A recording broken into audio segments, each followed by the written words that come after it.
এই দেশটা আমাদের, এই দেশটা 18 কোটি মানুষের, দেশটায় সম্পদে কোনো অভাব নেই, কোনো জিনিসেরই অভাব নেই।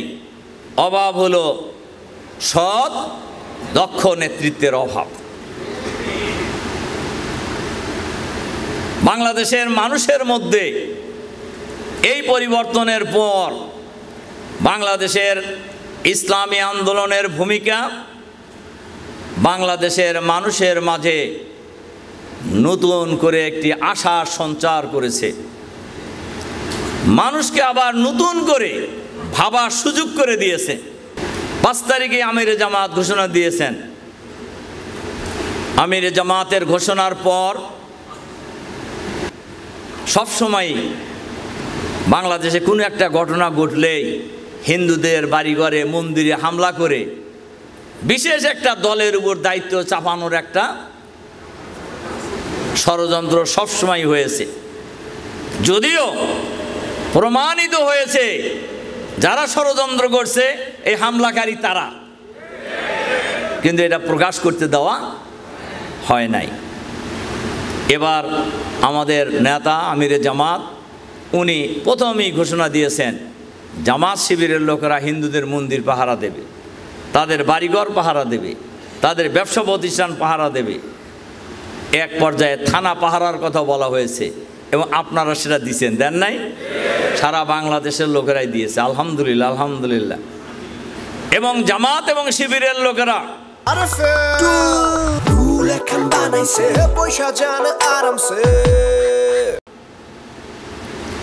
কোথাও চাঁদাবাজির সাথে জড়িত হয় নাই, কোথাও দখলদারিত্বের সাথে জড়িত হয় নাই, হওয়ার প্রশ্নও আসে না।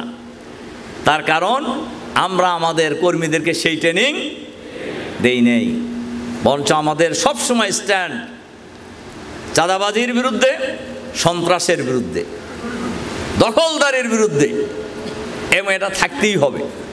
সম্মানিত ভাইয়ের আমার, এই মহানগরীকে আমরা ইসলামের মহানগরী বানাবো ইনশাআল্লাহ ইনশাআল্লাহ ইনশাআল্লাহ। এই জন্য আমি আপনাদের কাছে কয়েকটি কথা বলতে চাই। 1 নম্বর কথা হলো জাতির যে মূল সংকট, প্রধান সংকট, সৎ দক্ষ যোগ্য নেতৃত্বের সংকট, এই সংকট জাতিকে পূরণ করতে হবে। সেই পূরণ করার দায়িত্ব কাদেরকে পালন করতে হবে? আমি মনে করি আমাদেরকে, আপনাদেরকে। এজন্য আমার 1 নম্বর অনুরোধ, আমরা যে যেখানে যে দায়িত্বই পালন করি না কেন, স্ব জায়গায় সমাজের ইসলামী আন্দোলনের নেতৃত্বের জন্য, সমাজের নেতৃত্বের জন্য, মানুষের নেতৃত্বের জন্য নিজেকে যোগ্য করে গড়ে তোলা। তো সম্মানিত ভাইয়ের আমার, আমরা আগামী দিনে এই সমাজের নেতৃত্ব দিতে চাই। সেজন্য প্রয়োজন একদল সৎ দক্ষ যোগ্য নেতৃত্ব।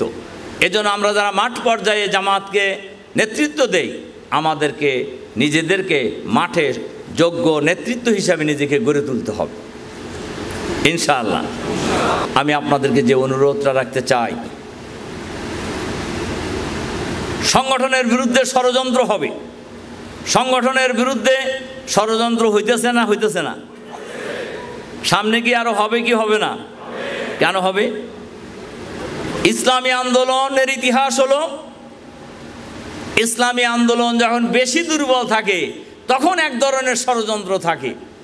ইসলামী আন্দোলন যখন ধীরে ধীরে শক্তিশালী হতে থাকে, শক্তি থেকে আরো শক্তিশালী হতে থাকে, যখন ইসলামী আন্দোলনকে বিজয়ের দিকে নিয়ে যায়, তখন ইসলামী আন্দোলনের বিরুদ্ধে ষড়যন্ত্রের মাত্রা তখন চতুর্দিক থেকে বৃদ্ধি পেতে থাকে। এখন এটা কিছু হইতেছে না? বলেন হইতেছে কি না? সামনে কি বাড়বে না কমবে? বাড়বে। কারণ বাড়লে কি আমরা কি ঘাবড়ায় যাব? ষড়যন্ত্র মোকাবেলার দায়িত্ব কার? আমরা হলো ওনার প্রতিনিধি, আমরা কাজ করে যাব। ও মাকারু মাকরান ও মাকারানা মাকরান ওহুম লা ইয়াশউরুন। তারা ষড়যন্ত্রের পর ষড়যন্ত্র করবে, আল্লাহ তাআলা কৌশল অবলম্বন করবে, ওরা টেরই পাবে না। আমরা যে আমাদের স্বপ্ন বাংলাদেশকে একটি ইসলামী কল্যাণ রাষ্ট্রে পরিণত করা, সেই স্বপ্ন বাস্তবায়নের চূড়ান্ত আন্দোলনে ঢাকা মহানগরী উত্তর ঐতিহাসিক ভূমিকা পালন করবেন ইনশাআল্লাহ।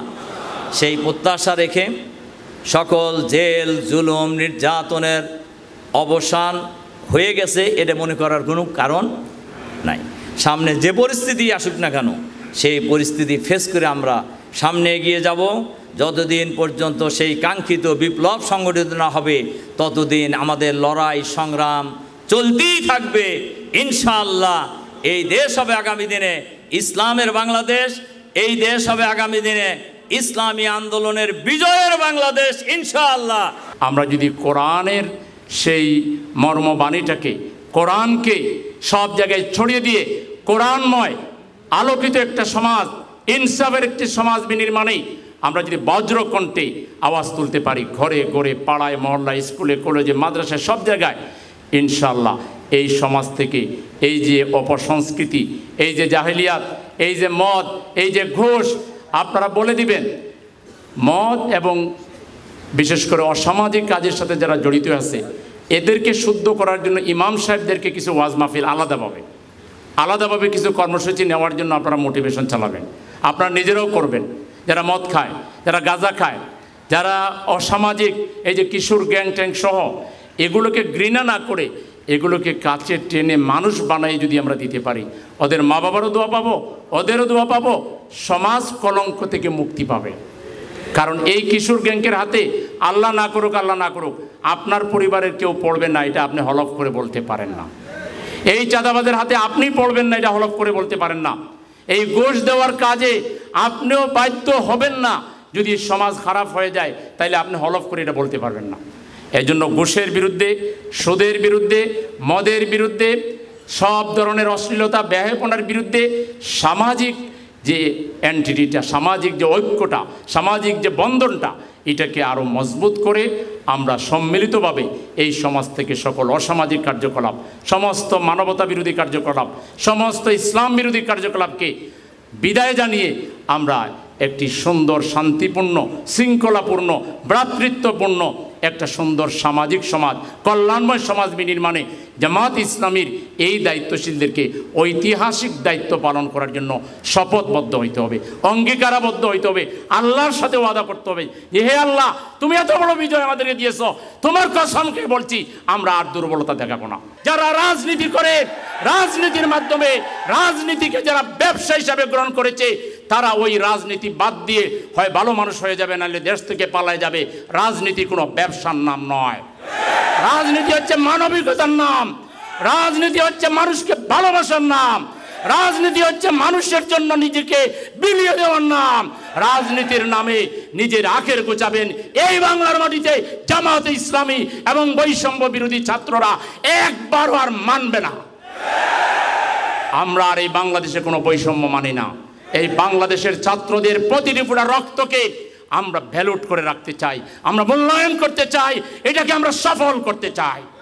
এই দ্বিতীয় বিপ্লবের সফলতা বাংলাদেশের 18 কোটি মানুষের কাছে আমরা না পৌঁছানো পর্যন্ত আমরা নীরব হব না, নিতর হব না, নিস্তব্ধ হব না। আমরা আমাদের সংগ্রাম জারি রাখবো ইনশাআল্লাহ।